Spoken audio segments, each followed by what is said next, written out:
விடாமுயற்சி ட்ரைலர் பார்த்து எப்படி இருந்தது? இப்பதான் பார்த்துட்டு வந்தேன். ரொம்ப எதிர்பார்ப்பு மத்தியில இந்த ட்ரெய்லரை பார்த்தேன்.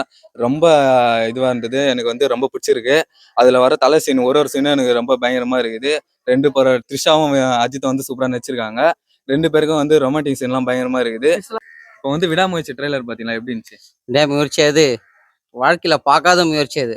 பயங்கர சூப்பரா இருக்குது. ஆனா படம் வந்து பர்சனல் கலெக்ஷனே எங்க போகும்னு யாருக்குமே தெரியாது. ஆனா தல சூப்பரா இருக்கிறாப்புல.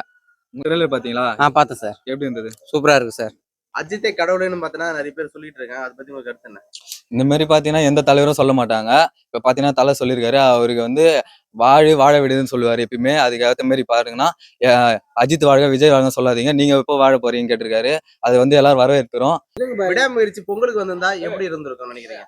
பொங்கலுக்கு வந்திருந்தா பாத்தீங்கன்னா இதுதான் தமிழ் சினிமால பெரிய படமா வந்திருக்கும். ஏற்கனவே 2 படம் தான் விட்டுருந்தாங்க. இது பொங்கலுக்கு வரலன்னு சொந்தம் 10 படம் வந்துச்சு. இது வந்து பொங்கலுக்கு வந்திருந்தா சாலிடா 500 கோடி அடிச்சிருக்கும். தலை பொங்கலா தான் இருந்திருக்கும்.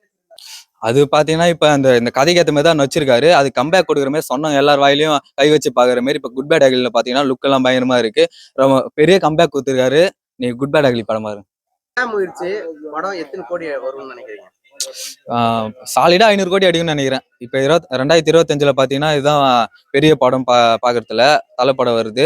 அவர் 500 கோடி எதிர்பார்க்கலாம். எல்லாருமே 1000 கோடி அடிக்கணும்னு சொல்றீங்க, நீங்க 500 கோடி அடிக்கணும். இல்ல படம் வந்தாதான் தெரியும். என்னை பொறுத்த வரைக்கும் 500 கோடி சாலிடா அடிக்கும். நிறைய பேர் என்ன சொல்றாங்கன்னா அஜித்தோட ரசிகர்கள் 1000 கோடிக்கு மேல வரும்னு சொல்றாங்க. நீங்க 500 கோடி சொல்றீங்களா? என்ன காரணம்? இல்ல 1000 கோடினா அது வந்து 1000 கோடி அடிச்ச படத்துக்கெல்லாம் ப்ரமோஷன் எல்லாம் பயங்கரமா பண்ணியிருந்தாங்க. இந்த படத்துக்கு அவ்வளோலாம் எதுவும் பண்ணல. ஆனா தலைக்கோசம் 500 கோடி அடிக்கும். ஏன் ப்ரொமோஷன் தலை வரமாட்டேன்னு நினைக்கிறீங்க? அது தலையோட பர்சனல். அது நம்மளுக்கு